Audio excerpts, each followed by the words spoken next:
All right, here we go. Red light is on. Wednesday night, Ben and Bananas. UFC Vegas 108 is the main card we'll probably discuss and talk about. There's a little PFL action. There's a little Summerslam action. Things might come up. Caitlin Clark, for goodness sake, might come up on the show, but we'll see. But guys, first of all, on my right, Jonathan Ramelkhan, commentating partner at Island Fights for a couple fights. What's up, John? How you doing, brother?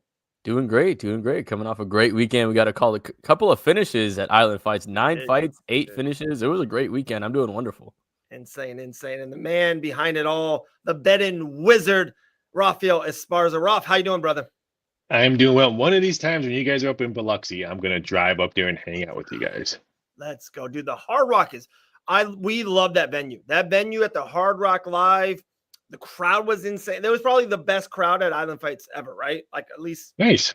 yeah, it was fun time. All right, guys, let's get into this a little bit. UFC Vegas 108. And my first question before we break down a fight and we mispronounce one of these last names of one of the lightweights that are fighting. I think that I know. None of them will nail them all. I'm going to butcher 8 of them. But Rafael, my first question's for you. There's pay-per-views, there's fight nights, even Abu Dhabi. Robert Whitaker, future Hall of Famer. Peter Yan's a big name. We got Dreykus and Chimaev a couple weeks away. But when you see a card like this with very little name value, name recognition, does it affect the betting weekend, the odds? Does it affect bettors that are betting on mixed martial arts because of the, not the big name recognition? I think it does, even though the time frame will be different than we saw last week with the early fights because where they were at. Normally, we've had this discussion many times. When they're overseas and you have a huge time difference, we get no betting action whatsoever. This one's a little bit different. It's going to be very interesting because what kicks off tomorrow? The Hall of Fame game. After the Hall of Fame game, bettors, I don't care if you're MMA bettors, football bettors, baseball bettors, NBA, football's creme of the creme. So it's going to be very interesting to see if some of the Detroit Lion money is going to be parlayed with some of these heavy favorites we have on this card. So when I look at this card, yes, it's not a big name, but there's big numbers. And when there's big numbers, me, myself, and the bosses are like, uh-oh, we're going to get crushed by parlays. So we're going to be parlay hunting all day Saturday. All right. I like that. And like I said, yeah, not a big name. There's going to be some really good fights on this card, by the way, for sure. Saturday night at the Apex, there's a lot of really good fights. But I'm telling you guys, the PFL, we got Thad Jean, Fight Bananas, one of our favorites. He's fighting. That's going to be a very high-end fight. Summerslam weekend, all weekend long. Me and my boys cannot wait to watch 9 hours of professional wrestling on Saturday and Sunday. So there's a lot of stuff to do. But let's get into this card a little bit. Jonathan, you've been nailing it. You've been hot here in Ben and Bananas. Where are you at? Just throw me out a couple things. The first thing that maybe hit you, because I have 2 bets I like the most. One's a favorite, one's a dog. But I'm asking you first, what's hitting you at UFC Vegas 108? Yeah, I mean, it's a pretty heavy favorite, but one fight that really stuck out as a pretty heavy lock would be the Austin Bashi fight. I feel like he has a very clear edge when it comes to the grappling. And, I don't see, I have to see if odds came out for submission yet, but I would definitely like him for submission in that fight as well. Okay. So Okay. I like that as a pretty good fight. I think just, matchup wise and style wise, it's a fight that he matches up very well for. Right. No, I like that a lot. Okay. All right. Is there something on the main card? Closer on? That co-main event's very, very fun matchup. The main event's it's a high-level fight. It's a really good fight. Name recognition, like I said, pretty weak. And it's not going to be a Brandon Royval, Joshua Van flyweight fight. I promise you that. This is a lot of grapple and a lot of kicks in this fight. But is there something on the main card that jumps at you as well? Yeah, I mean, even if you just look at the main event, I mean, obviously, Sun Park is coming in on short notice, right? It's supposed to be Albazi in this fight, and Taira has maybe not as good of the stand-up, but it's good enough to where I think he'll be able to use it to get to his grappling as well. So I do think Taira, regardless of the odds there, I think that's a pretty solid lock as well. I think, obviously, like with any fight, he has the chance to get caught by Park. But I think if you look at the level of competition both guys have fought so far, Taira just has a level higher when it comes to who he's faced. And he's matched up with some really good guys and put up some really good fights as well, too. So I think that just looking even at that main fight, you maybe not know or recognize Tatsuro Taira just yet, but he might be a guy that might hang around the rankings for this division for a little while. And is that a minus around 270, 280 is Tatsu right now? No, he's from minus 340, minus 335. He got bet up. He got opened up around minus $3. I thought that was a little bit tad high. And then I saw this money touchdown coming in on it. So yeah, I actually like Park on this one. I'm sniffing some dogs on this one. So I like Park to hang around. And once you hang around as a dog like that, you can get hit. And I think he hits him. It would not shock me. This one goes over the 3.5 round prop. And I think Park can finish this maybe the middle of the 4th round. Okay, I like that. All right, let me throw out my 2 favorites for you right here, and guys, let me know what you think. Neil Magny, future UFC Hall of Famer, a welterweight mainstay. This is the Usman to Buckley a little bit. This is the Derek Lewis to Talishan Teixeira. And I know Dos Santos is not the biggest, young up and comer, but Neil Magny, look at his losses. These are like he loses to future champion or championship contenders. I don't see that Dos Santos is in that level. And for Neil Magny, I think the last thing I saw was plus 170, 175 in that range. I love Magny as this dog. Guys, this is my favorite underdog on the night. I would agree with you. This is one of my favorite underdogs. I would think of the short season of we're in July. I mean, Nice. no respect. Nice. I thought, okay, yes, make him an underdog, but maybe like a plus 110, plus 115 around there, open up and let the public see if it's going to keep on climbing up to 160, 170. But they didn't. They pretty much disrespected him right from the start. So I'll take the plus 170. A little bit shocked at what they did to him on this. Absolutely. Jonathan, we got 2 Magnys here. Are we 3 for 3? Yeah, I'm right there with you on this. I mean, Neil Magny, he's a guy, he has so many different ways to win, right? He has the jab. Yes. He has really good length, right? He has someone that has a really good wingspan and uses it very well as well. He's someone that can maybe make the fight boring and clinch you up against the fence, but although it may be boring, it's still a winning style, and he's gotten a lot of wins from that. So look for Neil Magny just to find the best route to victory, whatever it is, and look to exploit it. It may be a fight where he makes that adjustment in that first round, figures out what's the best route, like I said, and just kind of exploits it from there. So maybe even if he loses that first round, that's a nice live betting odd potential there too. Great call on that. Great call. All right, guys. You guys are going to be like, what, Dave? What are you thinking? I'm going to the prelims, and I'm going to female MMA. Give me some Pierre Rodriguez. I think the last thing I saw was minus 190, 185 in that range. I like Rodriguez a lot. Look at her losses. I think she's got really good losses. Some good wins, too. Like Sam uses tough competition. There's a JJ Aldrich in there. She lost to the great future champion Jillian Savage Robertson. So I think Pierre Rodriguez is miles ahead. And like I said, I know it's a favorite and I know it's female MMA, but I like Pierre Rodriguez is like one of my favorites of the night. I agree. I think Rodriguez is going to have a really good SummerSlam and a really good UFC. You see how I tied that in there, bringing in the Judgment Day? I like her by decision. And if you don't want to lay them heavy wood at minus 210, minus 220, I would look at Rodriguez maybe to the decision. I think it goes the full distance. That's why the over-under's 2.5 minus what my brother weighs right now. So I would probably take the decision on this one. Man. Absolutely with you on that. I think that's fun of Ryan Toole live on air, Jonathan. Unreal.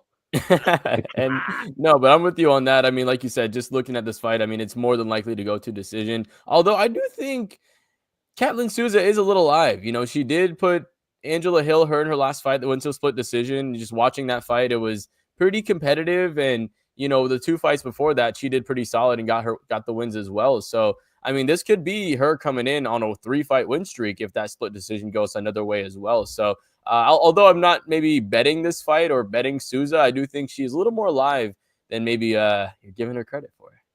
If my aunt had a stick, she would be my uncle. You know, it's I don't live in this. All right, I don't live. Yeah, and Hill was what, in her 50s when she fought or something. She's 44, Rafael. Relax. I love that. I appreciate that, Jonathan. I love going on the other side with you once in a while. Guys, Sean Sterling, absolutely. Fight of the night is Riviox and Brenner. Oh, yeah. Also, that co-main event, guys, Duncan and Matuish Rebeski. Did I get close to it, guys?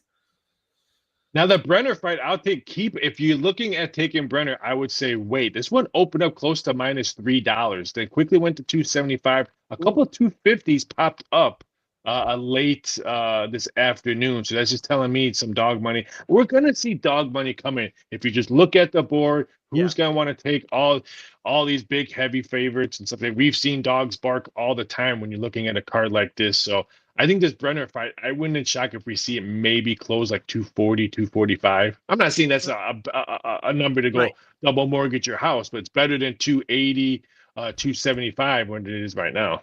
Yeah, very good point. Very good point. Jonathan, you have anything on that fight or that co-main event with Duncan? For those two fights, nothing in particular with that one. Just some bangers. Some bangers on Saturday night. Sheamus would be pumped. Oh, there are going to be some good fights on there too. I feel like although there's not the name value like we talked about with some other fights previously, there's going to be some very quality fights. One fight I do want to highlight is the Danny Silva versus Kevin Vallejos fight.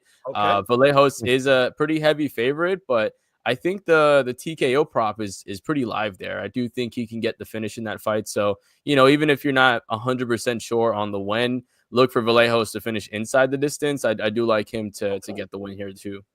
I like that. If you guys don't mind, let's transition to the PFL. Let's give him some light. Atlantic City.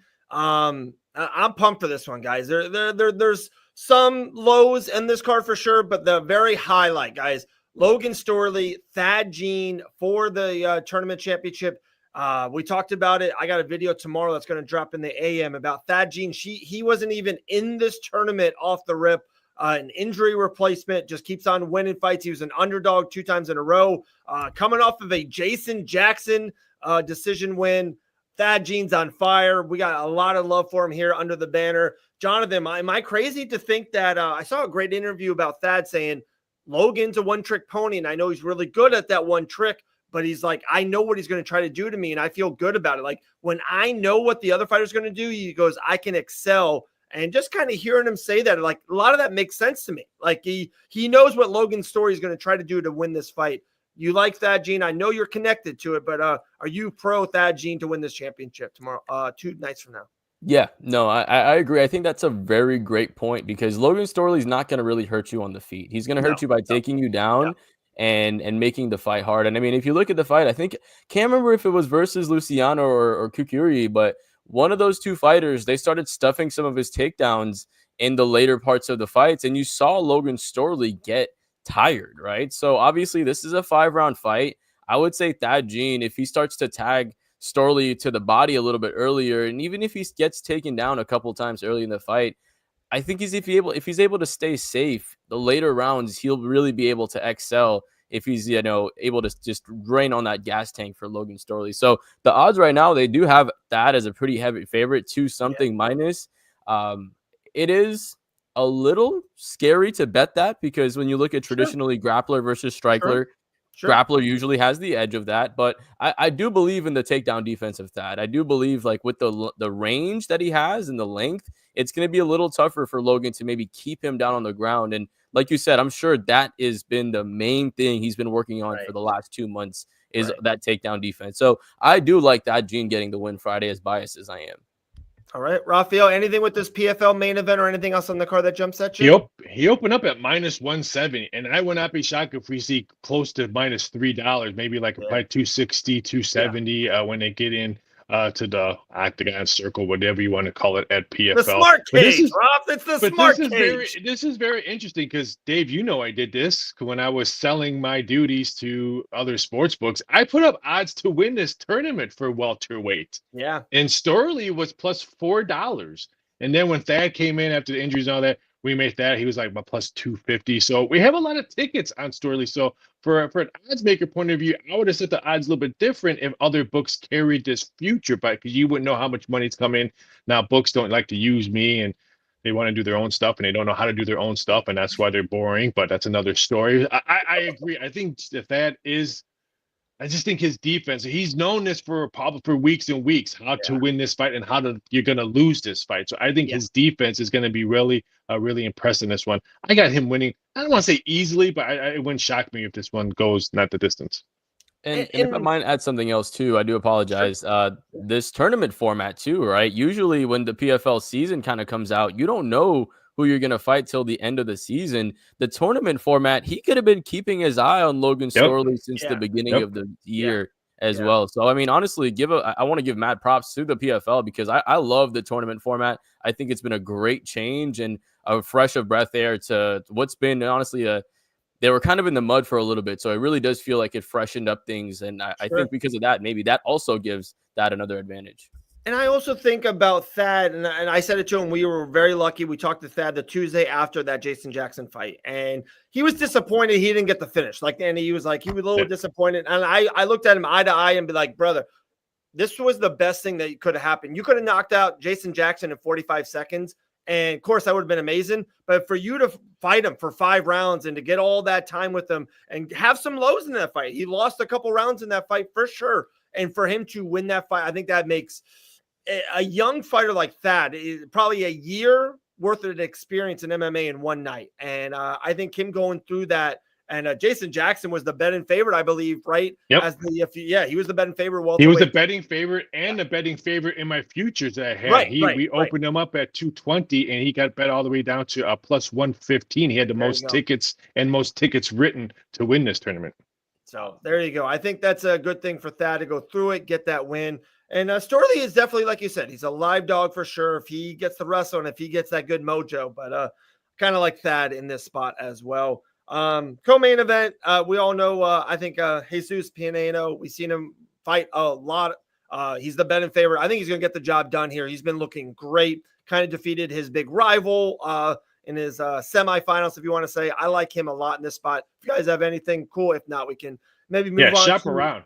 Minus 160 a couple places on this one. I would not be shocked Friday evening, he's close to $2. So I'm a little bit blown away that the betting public is really only betting 2 fights. They're betting the main event and they're betting the Nathan Kelly, Fred DePrice fight. Those are the only 2 really betting actions that I'm seeing. Of course, they're $10, $20, but I'm talking about the big heavy action. It's just those 2 fights, which is kind of blows me away.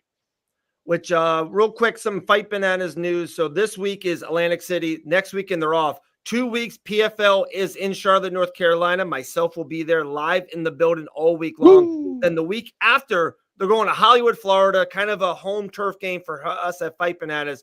We're not even just going to the event and doing everything that week. We have a special live show Fight Bananas will be doing at the Hard Rock Live that Tuesday, August 19th. Will be a fun day. Fight Bananas in the building for sure. Big live show. Also this Saturday night, Elle Dawson announced it on our show on Tuesday. Her and Carolina Kokovic, what's her butchered her last name. I'm sorry. UFC stud. Them 2 are going to be doing a live watch along UFC Vegas 108. Watching some of the big fights. And then afterwards, they're going to do true crime for 30 minutes. So I think I can do a wrestle and watch along soon under the Fight Bananas banner. If they're talking true crime, I think I can talk wrestle with Jonathan. I think that's a good balance, right? Oh, absolutely. Give me some fantasy football too, man. I'm ready for that too. Oh boy, this can be a thing. Wait, here we go. Kowalkiewicz, Carolina Kowalkiewicz. I think I nailed it. I think I got it. You got that. I got you. All right, boys, we're super into wrestling, so let's give it 3 minutes here. Jonathan, off the rip, how many spears are we going to see in the probably the first matchup or maybe the co-main event of Saturday night? Roman Reigns, Jey Uso versus Braun. How many spears would you guess? Give me over 6.5. Wow! That's good. I made it. I'm torn. I have not posted. It's either 5.5 or 6.5. I'll probably do 5.5. Juice it up just because I like over money than under money.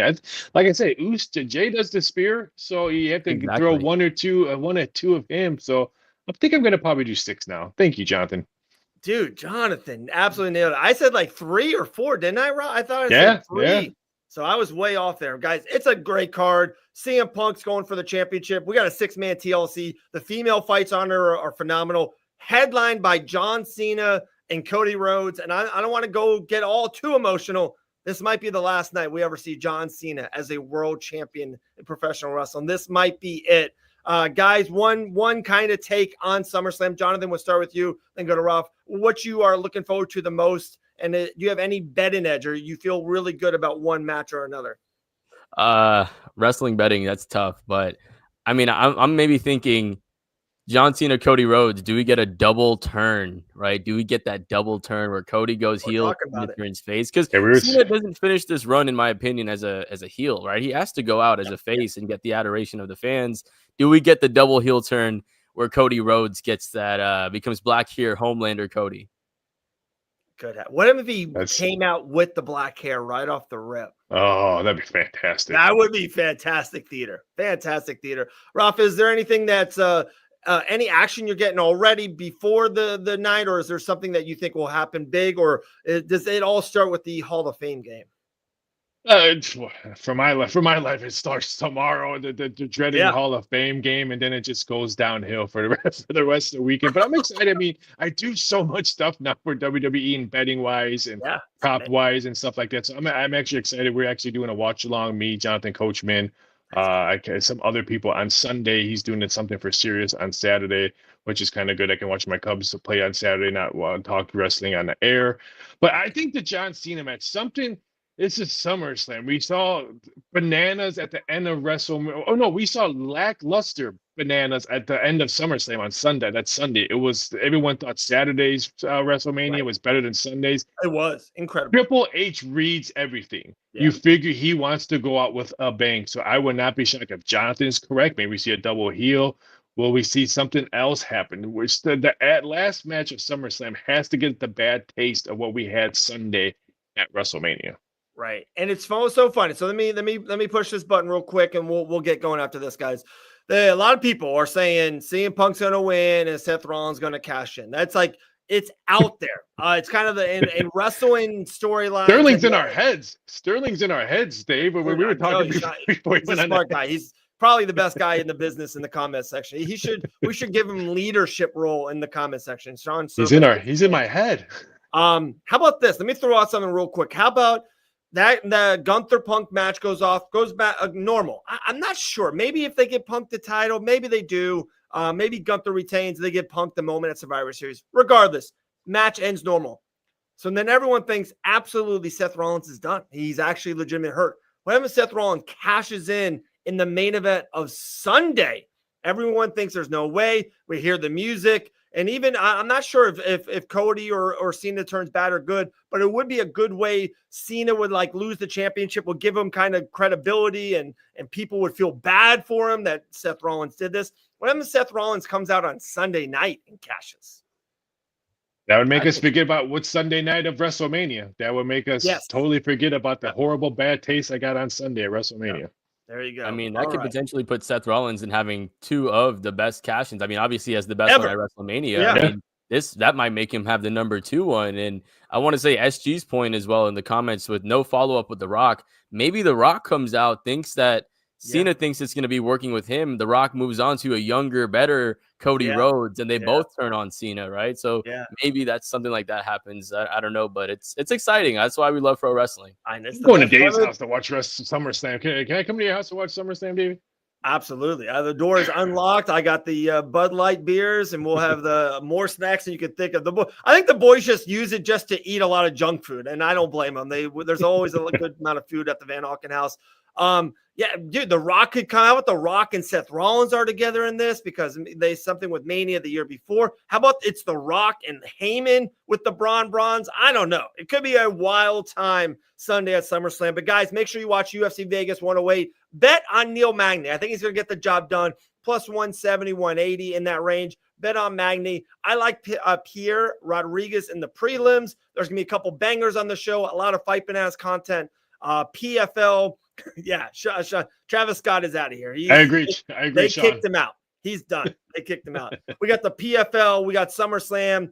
We got a lot of stuff going on. Rafael Esparza, what's going on in your life? What's the social people can follow you on? What's brewing in Rafael's life? You can find me on Twitter at VSI.Sports. You can find me on Instagram, Rafael Esparza. You can find me 5 days a week on Coaching Company, on Netflix, Amazon Prime, YouTube TV, Roku, all the streaming services from 10 a.m. to 11 a.m. Eastern Standard Time. I love it. Love it. Jonathan Ramlicon, what's going on with you? What's your socials? Yeah, Jonathan_MMA. So make sure you follow that. Of course, we got pretty much a free week. I'm on summer break this week, so nothing much to me. Just free week. What's a free? What does that mean? A free week? Taking a nice one. But we do have post-fight show. Me and Blake or me and whoever will make it happen. We'll get a fight covered this Saturday. We'll get that going as well, too. So make sure you do that. On my socials, I got interviews with Cam Bennett. I got one with John Gunther. I was actually in my pajamas because I saw him in the parking lot. So I got him with an interview as well. I got some of the other fighters from Island Fights. So I'll be dropping some of those interviews as well. Yeah, guys, Island Fights 90 was insane. If you haven't seen that show, go back on their YouTube channel. Absolutely free. 9 fights, 8 finishes. The first 7 fights didn't go out of the first round. It was a great night of fights at Island Fights 90.